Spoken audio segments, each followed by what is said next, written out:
Fibroscan is a very important technique, but याद रखिए FibroScan ही कराइएगा है। So serotonin is a very good hormone जो आपको मूड को एलिवेट रखता है।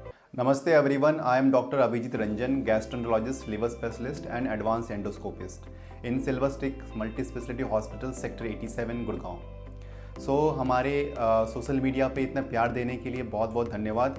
बहुत सारे सवाल आए थे जिसका मैं सोच रहा था कि लिवर से रिलेटेड, डाइजेशन से रिलेटेड, गट हेल्थ, ये सारा चीज़ें, इतने सवाल आते हैं आपके, एक साथ मैं सवाल का आंसर दे दूं। सो आज मेरे पास मोबाइल है, आपका फ़ोन, जितने सारे मैसेज हैं, सारे सवाल का आंसर देना चाहूँगा। डॉक्टर, मुझे रोज़ एसिडिटी होती है, क्या ये नॉर्मल है? सो एसिडिटी जो है, ये एसिड तो सभी का पेट में बनता है। मान लीजिए मेरा पेट में 10 ml बनता है, सभी का 10 ml बनता है। बट अगर ये एसिड ज़्यादा बन रहा हो या ये एसिड ऊपर आ रहा है, उसी को लोग कहते हैं एसिडिटी। साल में एक बार 2 बार तो मुझे भी होता है, बट अगर रोज़ होता है, हफ्ते में 2 से 3 बार हो रहा है, दवा लेनी पड़ती है, एंटासिड या गैस की गोली पेंटाप्राजोल खानी पड़ती है, तो आपको अपना गैस्ट्रोएंटरोलॉजिस्ट से मिलना चाहिए। ऐसे में 2 सवाल मैं आपको ज़रूर बताऊंगा कि हो सकता है खाने की नली जो है खुल गई हो, जिसको हाइटल हर्निया भी कई बार पेशेंट्स को होता है। सेकेंड है कि पेट में कोई इन्फेक्शन हो गया हो। एक हाल में एक पेशेंट आया जो 2 महीने से ये एसिड रिफ्लक्स का प्रॉब्लम बता रहे थे। उनकी मेडिसिन तो चल रही थी बट रिस्पॉन्स नहीं। 1 मिनट के एंडोस्कोपी में पता चला उनकी छोटी सी गांठ भी बनी हुई थी। तो ध्यान रखिए, एसिड रिफ्लक्स एक सिंपल सा सिम्टम है, बट अगर रोज़ होता है, हफ्ते में 2 से 3 बार हो रहा है, मेडिसिन लंबी लेनी पड़ रही है, तो अपने गैस्ट्रोएंटरोलॉजिस्ट ज़रूर मिलें। स्टमक अल्सर्स कैसे डिटेक्ट होते हैं? Is it painful? तो जी हाँ, अल्सर्स जो होते हैं, ये 2 तरह का अल्सर्स मैं बोलता हूँ। एक तो है माइक्रो अल्सर्स, कि मतलब पिन पॉइंट दिख रहे हैं, इरोजन्स कहते हैं। और अगर बड़े बड़े अल्सर जैसे मुंह में छाले बन जाते हैं, ये दोनों तरह का अल्सर जो है पेनफुल होता है। कई पेशेंट्स का ऐसा भी हमने देखा है, बट इट्स रेयरली, जहाँ पे पेशेंट को गैस बनता है, एसिडिटी होती है, बट पेशेंट को अल्सर्स बने रहते हैं। तो इसको डिटेक्ट करने का सिर्फ एक ही तरीका है कि एंडोस्कोपी कराएं। एंडोस्कोपी से लोग डरते हैं, but it's a very simple process. 1 minute का टेस्ट है, बट हमें पता चलेगा कि कितना अल्सर्स, कितना घाव, कितने इन्फेक्शंस हो रखे हैं पेट के अंदर, और वो किसी टेस्ट से पता नहीं चलता। What are the early signs of IBS? मुझे अक्सर ब्लोटिंग होती है। IBS एक फंक्शनल प्रॉब्लम है, खासकर 20 साल से 45 साल तक मैं देखा हूँ ज़्यादातर लोगों को होता है। मल्टीपल फैक्टर्स होते हैं। स्ट्रेस हो गया, टाइम पे नहीं खाना, बाहर ज़्यादा खा रहे हैं, प्रोसेस्ड फूड ज़्यादा खा रहे हैं, मंचिंग कर रहे हैं, ओवर ईटिंग कर रहे हैं, स्ट्रेस ले रहे हैं, सेडेंट्री लाइफस्टाइल। इससे है कि लोगों को पेट में गैस बन जा रही है, पेट में दर्द होता है, मोशन भी ठीक से साफ नहीं हो रही है। सो ये IBS का ही पार्ट है, ये प्राइमा फेसी। बट IBS याद रखिएगा, ये एक्सक्लूजन डायग्नोसिस है। हो सकता है कुछ और भी बीमारी हो।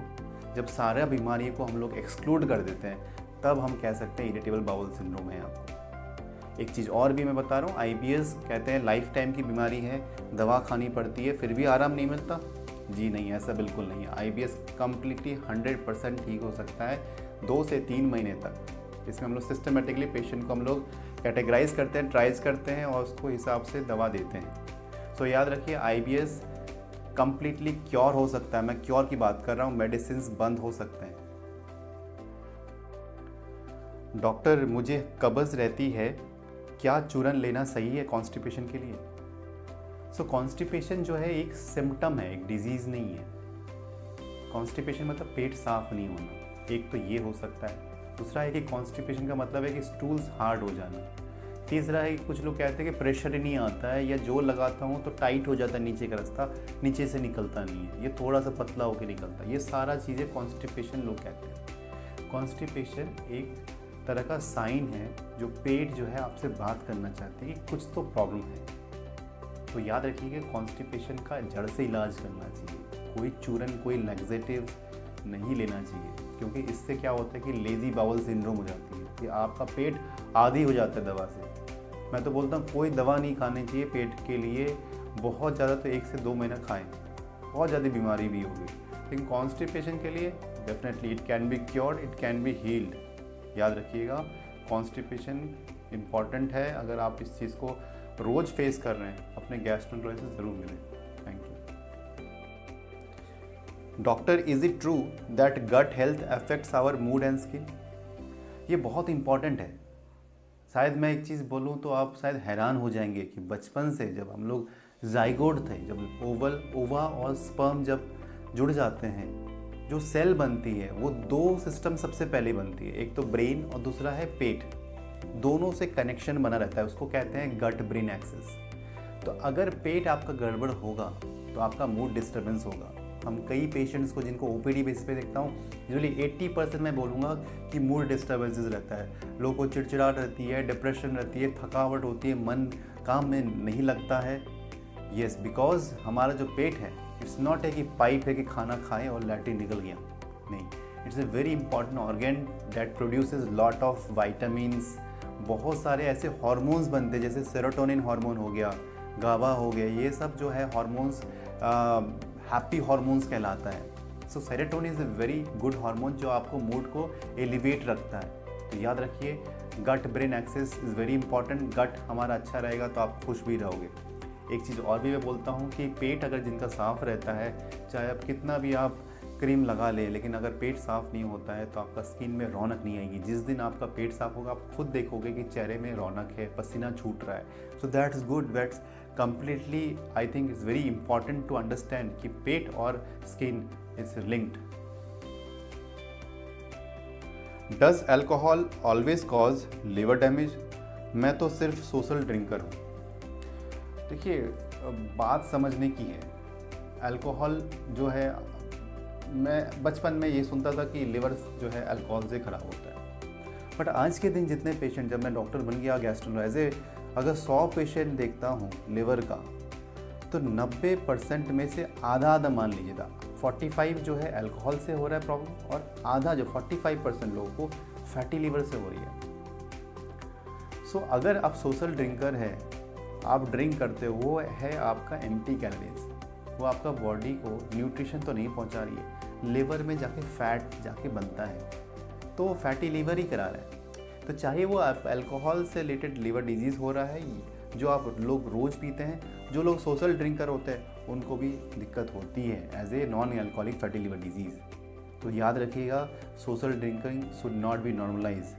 आपको अपना हेल्थ को ध्यान रखिए। याद रखिएगा, दोस्त, networking, marketing is all okay, but अपना हेल्थ को प्रायोरिटाइज करके ही करना है। Thank you. My report says grade 1 fatty liver, is it dangerous? So मुझे अच्छा लगा जो भी ये सवाल पूछा है, क्योंकि कई लोग तो इसको नॉर्मलाइज करने लगे हैं, बोलते फैटी लिवर तो सभी को है सर, इतना तो चलता है, ग्रेड 1 फैटी लिवर तो है, चलता ही वाला चीज़ें होने लगी हैं। Grade 1 fatty liver is a very important situation जहां आप अपना लिवर को ठीक कर सकते हो। और ठीक करना क्यों है? ठीक इसलिए करना है क्योंकि आपका जो लिवर है ना, वो आपका एक किला है। राजा महाराजा लोग रहते थे, किला में रहते थे, मतलब, तो उसका जो किला अगर ढह गया तो वो पूरा एम्पायर ख़त्म हो जाती थी। तो याद रखिए, अगर आपका लिवर जो है डैमेज होना स्टार्ट हुआ, इसका मतलब ये है कि आपका हेल्थ जो है अब बिगड़ने वाला है। मैं तो यही सोचूंगा कि आपका फैटी लिवर अगर है तो आप इसको जल्दी से जल्द से इसको रिवर्स करिए, क्योंकि ये प्रोग्रेसिव होता है फैटी लिवर। आज ये फैटी लिवर है, 4 साल बाद ये डैमेज हो जाएगा। डैमेज होना स्टार्ट होने के बाद 2 से 3 साल तक फिर लिवर बिल्कुल फेलियर तरफ जा सकती है। सो याद रखिए, fatty liver can all be reverse, do not normalize. WHO ने ये कहा है कि हम लोग इनएक्टिविटी जहाँ पे 20% करते थे 2020 में, आज के दिन 2026 में लोग कम से कम 45% डेटा है कि लोग सेडेंटरी हो गए, और आने वाले 5 साल में लगभग 60%, सोचिए 100 लोग में से इंडिया में 60 लोग सिर्फ बैठे रहेंगे, और जो 40 लोग चलेंगे वो उतना ज़्यादा नहीं होंगे हेल्दी। अपने बॉडी को मूव करिए, वेट लॉस करें, फैटी लिवर को जड़ से ठीक करें। जॉन्डिस, जिसको पीलिया लोग कहते हैं, होने पर क्या घर पे ट्रीटमेंट हो सकता है? जॉन्डिस जो है, ये पीलिया कई लोग इसको कहते हैं, और ये चीज़ मैं कहता हूँ कि इट इज़ नॉट नॉर्मल। पेट में एसिडिटी मान सकता हूँ कि आप घर पे आप सौंफ, इलायची, पानी, पुदीना, ये सब आप ट्राई कर सकते हो, बट जॉन्डिस कभी नहीं। क्योंकि जॉन्डिस का बहुत सारे रीजंस हो सकते हैं, खासकर 2 मुख्य रीजंस होते हैं। एक तो है कि लिवर में सूजन, जिसको हेपेटाइटिस कहते हैं, और दूसरा है कि कहीं स्टोन ही ना फंस गया हो पित्त की नली में। जिसमें एक इमरजेंसी केस हो जाती है। तो याद रखिएगा, जॉन्डिस के बहुत सारे कॉजेज़ हैं। जॉन्डिस इज़ ऑलवेज पैथोलॉजिकल, और अपना से खुद से इलाज मत करिए, इसमें आपको एक्सपर्ट की ज़रूरत है। मैं तो कहूँगा आप एक गैस्ट्रोएंटरोलॉजिस्ट या लिवर स्पेशलिस्ट से मिलें, बिकॉज ये डायग्नोज करना, जॉन्डिस को ठीक करना, ये आपके लिए हेल्थ के लिए बहुत इंपॉर्टेंट मेजर रोल प्ले करता है। इसके साइड इफ़ेक्ट्स हो सकता है 15 दिन के अंदर हो जाए, किसी की मौत भी हो सकती है जॉन्डिस के साथ, किसी को हो सकता है कि 5 साल 10 साल 100 साल भी कोई दिक्कत ना हो। तो jaundice should not be normalize. अगर किसी को जॉन्डिस है तो अपने गैस्ट्रोएंटरोलॉजिस्ट से ज़रूर मिलके ये सलाह परामर्श लें कि क्यों जॉन्डिस हो रहा है। When should someone go for a colonoscopy and endoscopy?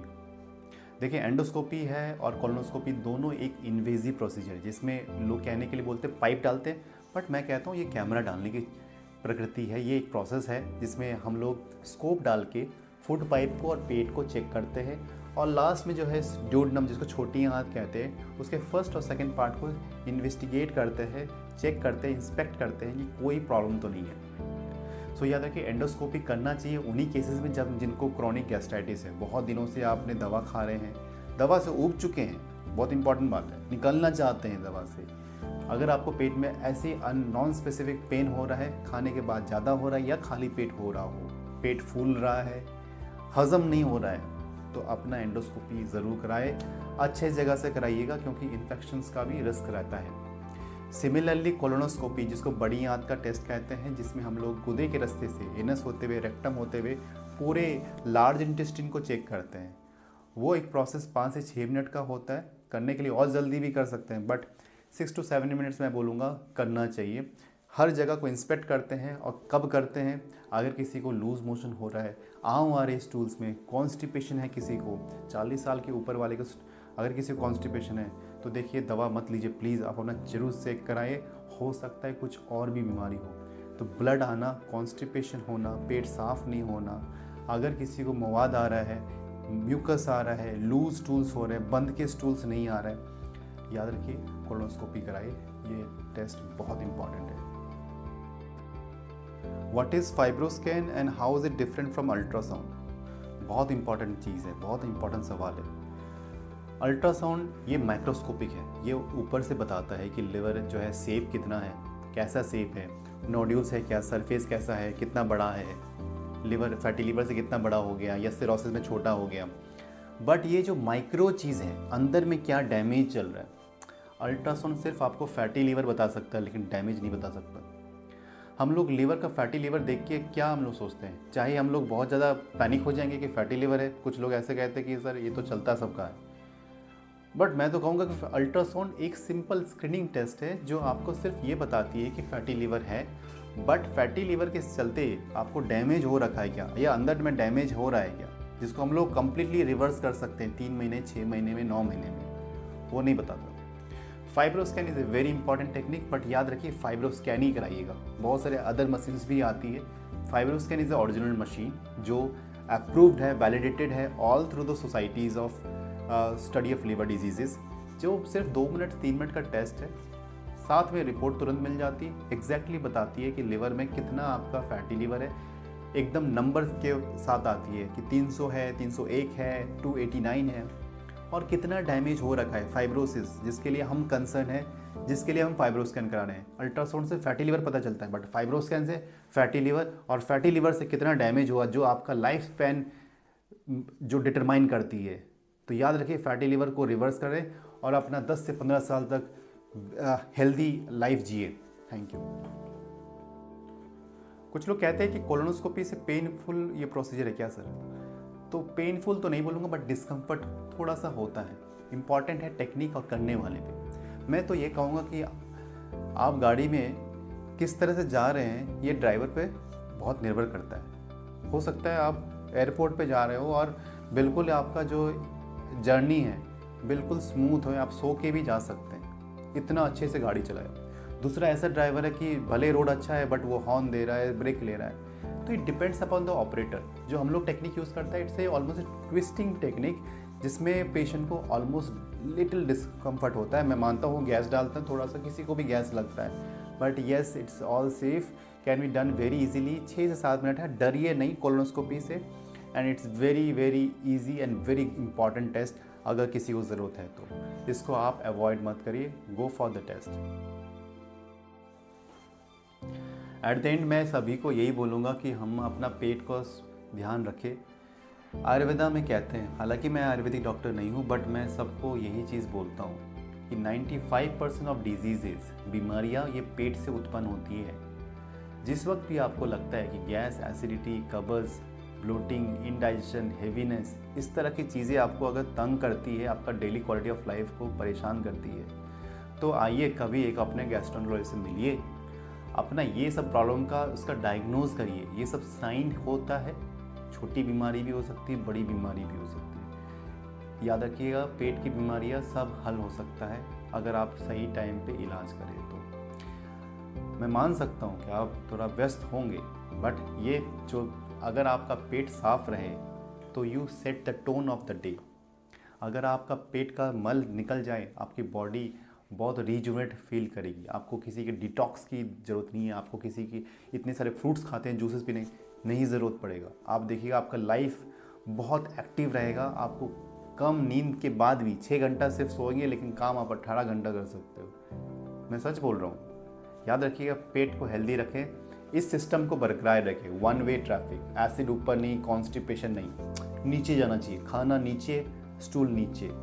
याद रखिए, we can change our lifestyle, we can stop this thing, we can cure our gut, we can heal our gut. Thank you so much.